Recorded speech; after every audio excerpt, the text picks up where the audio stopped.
തമ്പുരാനെ, വിശുദ്ധ കുരിശിന്റെ അടയാളത്താലെ ഞങ്ങളുടെ ശത്രുക്കളിൽ നിന്ന് ഞങ്ങളെ രക്ഷിക്കുക. ഞങ്ങളുടെ തമ്പുരാനെ, പിതാവിൻ്റെയും പുത്രൻ്റെയും പരിശുദ്ധാത്മാവിൻ്റെയും നാമത്തിൽ ആമേൻ. ആദ്യം മുതൽ ഉണ്ടായിരുന്നതും ഞങ്ങൾ കേട്ടതും സ്വന്തം കണ്ണുകൊണ്ട് കണ്ടതും സൂക്ഷിച്ചു വീക്ഷിച്ചതും കൈകൊണ്ട് സ്പർശിച്ചതുമായ ജീവന്റെ വചനത്തെപ്പറ്റി ഞങ്ങൾ അറിയിക്കുന്നു. വിശുദ്ധ യോഹന്നാൻ എഴുതിയ 1-ാം ലേഖനത്തിന്റെ 1-ാം അധ്യായം 1-ാം തിരുവചനമാണ് നാം വായിച്ചു കേട്ടത്. ദാനിയേൽ 5-ാം അധ്യായം. ചുവരെഴുത്ത്. ബെൽഷാസർ രാജാവ് തൻ്റെ പ്രഭുക്കന്മാരിൽ 1000 പേർക്ക് ഒരു വിരുന്ന് നൽകുകയും അവരോടൊപ്പം വീഞ്ഞു കുടിക്കുകയും ചെയ്തു. വീഞ്ഞു കുടിച്ചു മതിച്ചപ്പോൾ രാജാവായ താനും തൻ്റെ പ്രഭുക്കന്മാരും ഭാര്യമാരും ഉപനാരികളും വീഞ്ഞു കുടിക്കേണ്ടതിന് തൻ്റെ പിതാവായ നബൂഖദ്നേസർ ജെറുസലേം ദേവാലയത്തിൽ നിന്ന് കൊണ്ടുവന്ന സ്വർണവും വെള്ളിയും കൊണ്ടുള്ള പാത്രങ്ങൾ കൊണ്ടുവരാൻ അവൻ കൽപ്പിച്ചു. ജെറുസലേമിലെ ദേവാലയത്തിൽ നിന്നും അപഹരിച്ചു കൊണ്ടുവന്ന സ്വർണം കൊണ്ടും വെള്ളി കൊണ്ടുമുള്ള പാത്രങ്ങൾ കൊണ്ടുവന്നു. രാജാവ്, പ്രഭുക്കന്മാരും ഭാര്യമാരും ഉപനാരികളും അവയിൽ നിന്നും കുടിച്ചു. അവർ വീഞ്ഞു കുടിച്ചതിന് ശേഷം സ്വർണവും വെള്ളിയും ഓടും ഇരുമ്പും മരവും കല്ലുകൊണ്ടുള്ള ദേവന്മാരെ സ്തുതിച്ചു. പെട്ടെന്ന് ഒരു മനുഷ്യന്റെ കൈവിരലുകൾ പ്രത്യക്ഷപ്പെട്ട് ദീപപീഠനത്തേറെ രാജകൊട്ടാരത്തിന്റെ മിനുത്ത ഭിത്തിയിൽ എന്തോ എഴുതിക്കൊണ്ടിരുന്ന കൈപ്പത്തി രാജാവ് കണ്ടു. രാജാവ് വിവരണനായി. അവൻ ചിന്താതനായി. കൈകാലുകൾ കുഴയുകയും കാൽമുട്ടുകൾ കൂട്ടിയടിക്കുകയും ചെയ്തു. ആഭിചാരകന്മാരെയും കൽദായരെയും ജ്യോതിഷന്മാരെയും വരുത്താൻ അവൻ വിളിച്ചു പറഞ്ഞു. രാജാവ് ബാബിലോണിലെ ജ്ഞാനികളോട് പറഞ്ഞു, ഈ എഴുത്ത് വായിച്ച് വ്യാഖ്യാനിച്ച് തരുന്നവനെ ധൂമ്ര വസ്ത്രം ധരിപ്പിച്ച് കഴുത്തിൽ പൊന്മാല ചാർത്തി രാജ്യത്തിന്റെ 3-ാം ഭരണാധികാരി ആക്കുന്നതാണ്. രാജാവിന്റെ ജ്ഞാനികളെയെല്ലാം എത്തിയെങ്കിലും അവർക്കാർക്കും എഴുത്ത് വായിക്കാനോ വ്യാഖ്യാനിക്കാനോ കഴിഞ്ഞില്ല. അപ്പോൾ ബെൽഷാസർ രാജാവ് അത്യന്തം അസ്വസ്ഥനായി. അവൻ വിവരണനായി. അവന്റെ പ്രഭുക്കന്മാരും പരിഭ്രാന്തരായി. രാജാവിന്റെയും പ്രഭുക്കന്മാരുടെയും സംസാരം കേട്ട് രാജ്ഞി വിരുന്നുശാലയിലെത്തി. അവൾ പറഞ്ഞു, രാജാവ് നീണാൽ വാഴട്ടെ. നിന്റെ വിചാരങ്ങൾ നിന്നെ അസ്വസ്ഥനാക്കുകയോ നിന്നെ വിവരണനാക്കുകയോ ചെയ്യാതിരിക്കട്ടെ. നിന്റെ രാജ്യത്ത് വിശുദ്ധ ദേവന്മാരുടെ ആത്മാവുള്ള ഒരുവനുണ്ട്. നിന്റെ പിതാവിന്റെ കാലത്ത് ദേവന്മാരുടേതുപോലുള്ള തെളിഞ്ഞ ജ്ഞാനവും അറിവും അവനിൽ കാണപ്പെട്ടിരുന്നു. അസാധാരണമായ ബുദ്ധിയും വിജ്ഞാനവും സ്വപ്നങ്ങൾ വ്യാഖ്യാനിക്കാനും ഗൂഢാർത്ഥവാക്യങ്ങൾ വിശദീകരിക്കാനും പ്രശ്നങ്ങൾ പരിഹരിക്കാനും വേണ്ട അറിവും താൻ ബെൽത്തശാസർ എന്ന് വിളിച്ചിരുന്ന ദാനിയേൽ എന്നവനിൽ ഉണ്ടെന്ന് കണ്ട് അങ്ങയുടെ പിതാവായ നബൂഖദ്നേസർ രാജാവ് അവനെ മന്ത്രവാദികളുടെയും ആഭിചാരകന്മാരുടെയും കൽദായരുടെയും ജ്യോതിഷന്മാരുടെയും തലവനാക്കിയിരുന്നു. ഇപ്പോൾ ദാനിയേലിനെ വിളിക്കുക, അവൻ വ്യാഖ്യാനം അറിയിക്കും. ദാനിയേലിനെ രാജസന്നിധിയിൽ കൊണ്ടുവന്നു. രാജാവ് ദാനിയേലിനോട് ചോദിച്ചു, രാജാവായ എന്റെ പിതാവ് യൂദയായിൽ നിന്ന് കൊണ്ടുവന്ന യഹൂദ പ്രവാസികളിൽ ഒരുവനായ ദാനിയേൽ നീ തന്നെയാണല്ലോ. വിശുദ്ധ ദേവന്മാരുടെ ആത്മാവ് നിന്നിലുണ്ടെന്നും തെളിഞ്ഞ ബുദ്ധിയും ജ്ഞാനവും നിനക്കുണ്ടെന്നും ഞാൻ കേട്ടിട്ടുണ്ട്.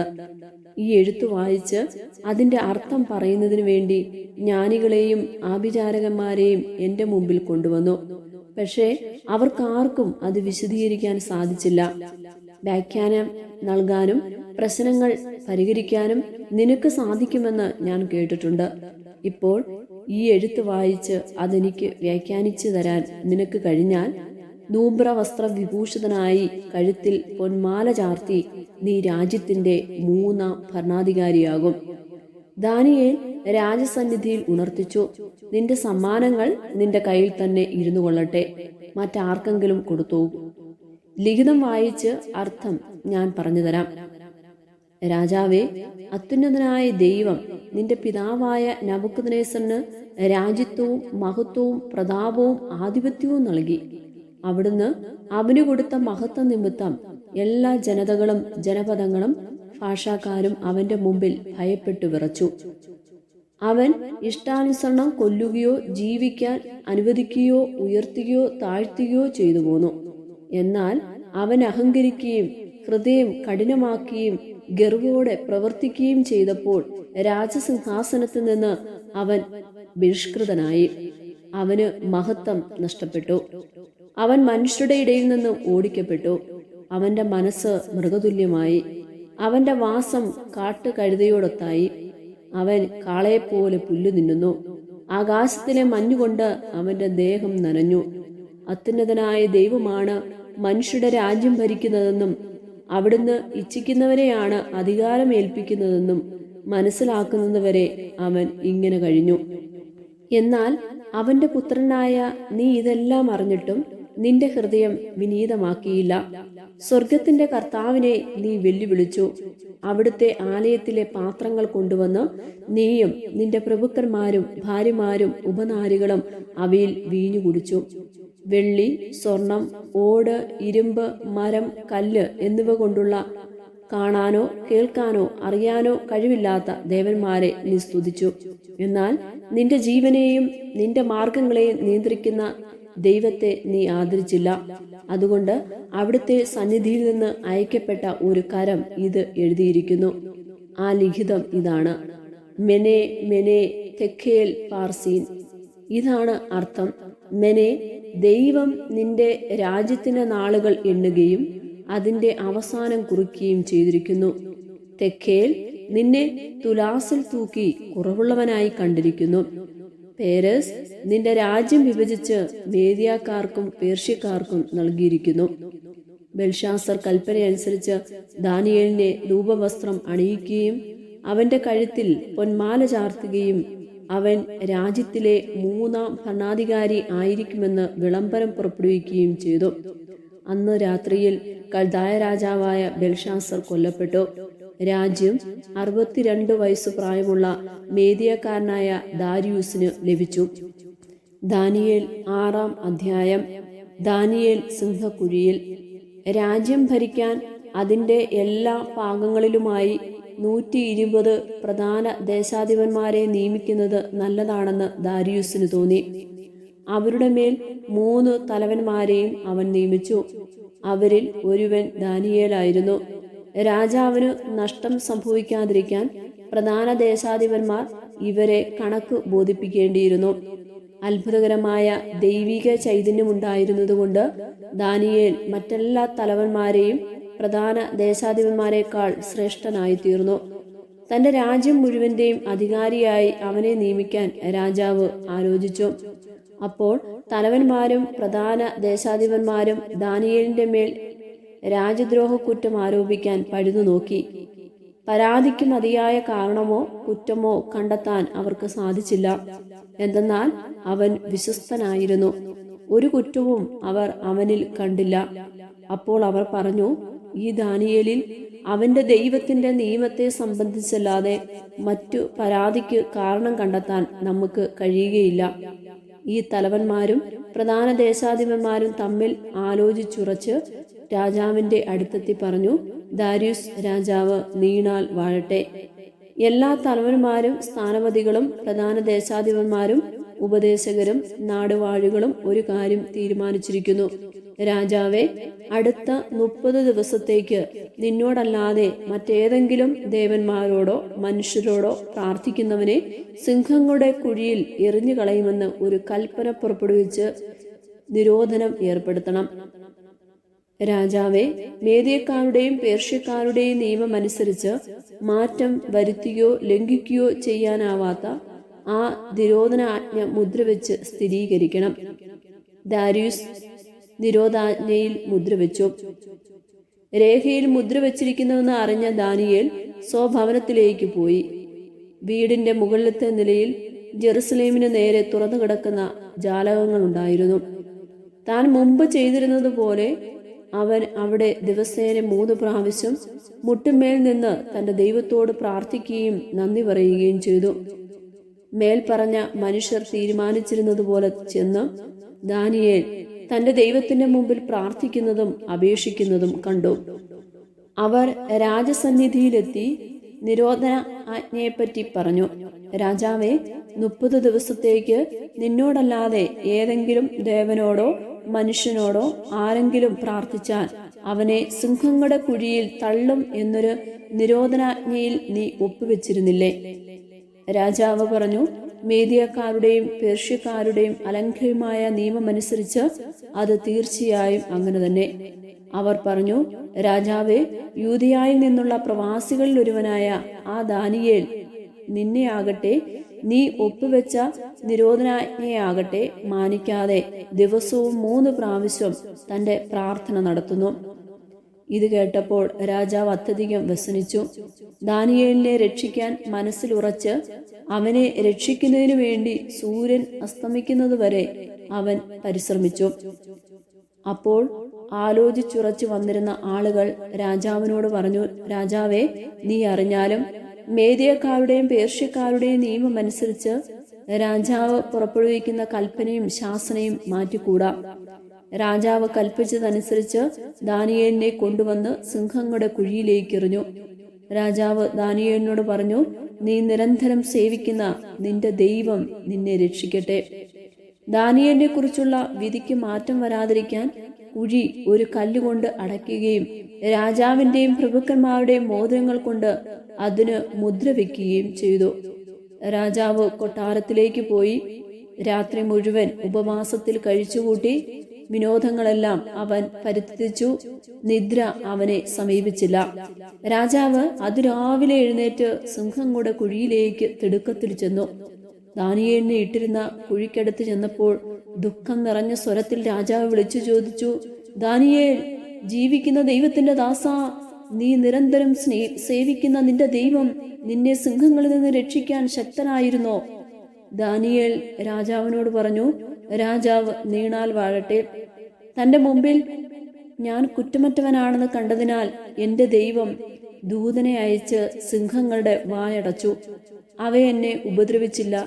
രാജാവേ, നിന്റെ മുമ്പിലും ഞാൻ നിരപരാധനാണല്ലോ. അപ്പോൾ രാജാവ് അത്യധികം സന്തോഷിച്ച് ദാനിയേലിനെ കുഴിയിൽ നിന്നും പുറത്തു കൊണ്ടുവരുവാൻ കൽപ്പിച്ചു. ദാനിയേലിനെ കുഴിയിൽ നിന്നും കയറ്റി തന്റെ ദൈവത്തിൽ ആശ്രയിച്ചിരുന്നതുകൊണ്ട് അവന് ഒരു പോറ പോലും ഏറ്റതായി കണ്ടില്ല. ദാനിയേലിനെ കുറ്റം വിധിച്ചവരെയും അവരുടെ ഭാര്യമാരെയും കുട്ടികളെയും രാജകൽപ്പന പ്രകാരം കൊണ്ടുവന്ന് സിംഹത്തിന്റെ കുഴിയിലെറിഞ്ഞു. കുഴിയുടെ അടിയിലെത്തും മുമ്പേ സിംഹങ്ങൾ അവരെ അടിച്ചു വീഴ്ത്തി, അസ്ഥികൾ ഒടിച്ചു നുറുക്കി. ദാരിയൂസ് രാജാവ് ഭൂമുഖത്തുള്ള സകല ജനതകൾക്കും ജനപദങ്ങൾക്കും ഭാഷാക്കാർക്കും എഴുതി, നിങ്ങൾക്ക് സമാധാനം സമർത്ഥമാകട്ടെ.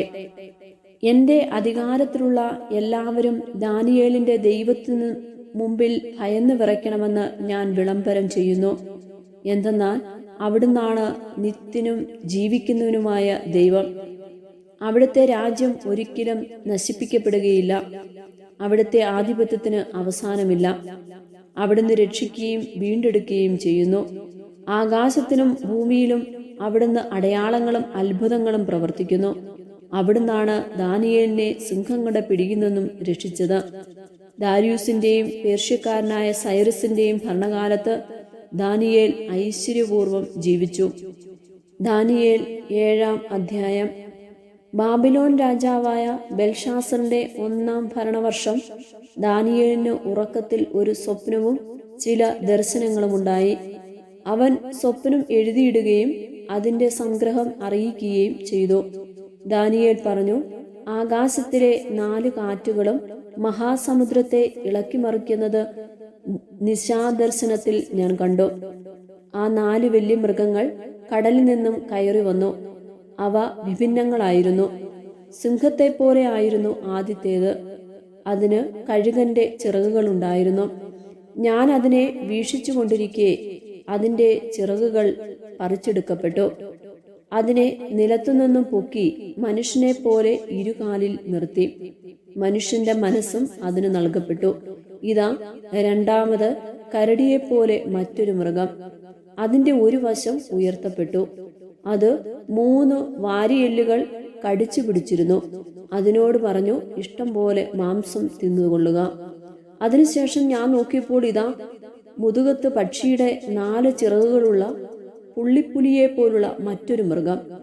അതിന് 4 തലകളുണ്ടായിരുന്നു. ആധിപത്യം അവന് നൽകപ്പെട്ടു. ഇതിനുശേഷം നിശാദർശനത്തിൽ ഇതാ ഘോരനും ഭയങ്കരനും അതിശക്തനുമായ 4-ാമത്തെ മൃഗം. അതിന് വലിയ ഉരുക്കു പല്ലുകളുണ്ടായിരുന്നു. അത് വിഴുങ്ങുകയും കഷ്ണകഷ്ണമായി തകർക്കുകയും മിച്ചമുള്ളത് കാലുകൊണ്ട് ചവിട്ടി അരയ്ക്കുകയും ചെയ്തു. മുമ്പേ വന്ന മൃഗങ്ങളിൽ നിന്നെല്ലാം വ്യത്യസ്തനായിരുന്ന അതിന് 10 കൊമ്പുകളുണ്ടായിരുന്നു. ഞാൻ കൊമ്പുകൾ നോക്കിക്കൊണ്ടിരിക്കുമ്പോൾ ഇതാ മറ്റൊരു ചെറിയ കൊമ്പ് അവയുടെ ഇടയിൽ മുളച്ചു വരുന്നു. അതിൻ്റെ വരവോടെ ആദ്യത്തേതിൽ 3 വേരോടെ പിഴുതു മാറ്റപ്പെട്ടു. ഇതാ ഈ കൊമ്പിൽ മനുഷ്യൻ്റേതുപോലുള്ള കണ്ണുകളും വൻപ് പറയുന്ന ഒരു വായും. മനുഷ്യപുത്രൻ, ഞാൻ നോക്കിക്കൊണ്ടിരിക്കെ സിംഹാസനങ്ങൾ നിരത്തി പുരാതനായവൻ ഉപവിഷ്ടനായി. അവന്റെ വസ്ത്രം മഞ്ഞുപോലെ ധവളം, തലമുടി നിർമ്മലമായ ആട്ടിൻ രോമൻ പോൽ. തീജ്വാലകളായിരുന്നു അവന്റെ സിംഹാസനം, അതിന്റെ ചക്രങ്ങൾ കത്തിക്കാളുന്ന അഗ്നി. അവന്റെ മുമ്പിൽ നിന്നും അഗ്നിപ്രവാഹം പുറപ്പെട്ടു. 1000 പേർ അവനെ സേവിച്ചു. 10,000 പേർ അവന്റെ മുമ്പിൽ നിന്നു. ന്യായാധിപ സഭ ന്യായവിധിക്ക് ഉപവിഷ്ടനായി. ഗ്രന്ഥങ്ങൾ തുറക്കപ്പെട്ടു. കൊമ്പിന്റെ വമ്പു പറച്ചിൽ കേട്ട് ഞാൻ നോക്കിക്കൊണ്ടിരിക്കെ ആ മൃഗം കൊല്ലപ്പെട്ടു. അതിന്റെ ശരീരം നശിപ്പിക്കപ്പെട്ടു. അഗ്നിയിൽ ദഹിപ്പിക്കാൻ അത് വിട്ടുകൊടുക്കപ്പെടുകയും ചെയ്തു. മറ്റു മൃഗങ്ങളുടെ ആധിപത്യം എടുത്തു മാറ്റപ്പെട്ടു. എന്നാൽ അവയുടെ ആയുസ് ഒരു കാലത്തേക്കും ഒരു സമയത്തേക്കും നീണ്ടുനിന്നു. നിശാദർശനത്തിൽ ഞാൻ കണ്ടു, ഇതാ വാനമേഘങ്ങളോടുകൂടെ മനുഷ്യപുത്രനെ പോലെ ഒരുവൻ വരുന്നു. അവൻ പുരാതനായവന്റെ മുമ്പിൽ ആനയിച്ചു. എല്ലാ ജനതകളും ജനപദങ്ങളും ഭാഷാക്കാരും അവനെ സേവിക്കേണ്ടതിന് ആധിപത്യവും മഹത്വവും രാജ്യത്വവും അവന് നൽകി. അവന്റെ ആധിപത്യം ശാശ്വതമാണ്, അതൊരിക്കലും ഇല്ലാതാവുകയില്ല. അവന്റെ രാജ്യത്വം അനശ്വരമാണ്. ഞാൻ ദാനിയേൽ ഉത്കണ്ഠാകുലനായി. ദർശനങ്ങൾ എന്നെ പരിഭ്രാന്തനാക്കി. ഞാൻ അവിടെ നിന്നിരുന്നവരിൽ ഒരുവനെ സമീപിച്ച് ഇതിന്റെ എല്ലാം പൊരുൾ എന്താണെന്ന് ചോദിച്ചു. അതിന്റെ വ്യാഖ്യാനം അവൻ എനിക്ക് പറഞ്ഞു തന്നു. ഭൂമിയിൽ നിന്ന് ഉയർന്നു വരുന്ന 4 രാജാക്കന്മാരാണ് ഈ 4 മഹാമൃഗങ്ങൾ.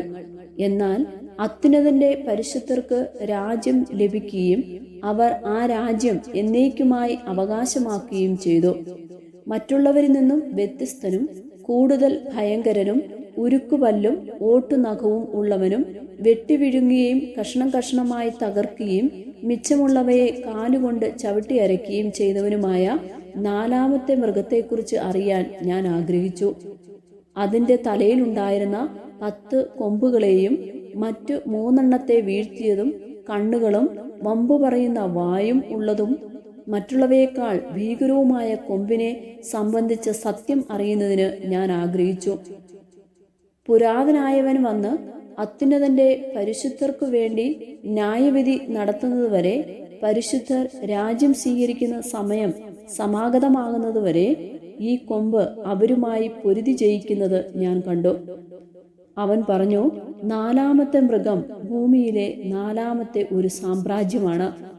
മറ്റെല്ലാ രാജ്യങ്ങളിൽ നിന്ന് അത് വ്യത്യസ്തമായിരിക്കും. അത് ഭൂമി മുഴുവൻ വെട്ടിവിഴുങ്ങുകയും ചവിട്ടിമെതിക്കുകയും കഷ്ണം കഷ്ണമായി തകർക്കുകയും ചെയ്യും. ഈ സാമ്രാജ്യത്തിലുള്ള ഉയർന്നു വരുന്ന 10 രാജാക്കന്മാരാണ് 10 കൊമ്പുകൾ.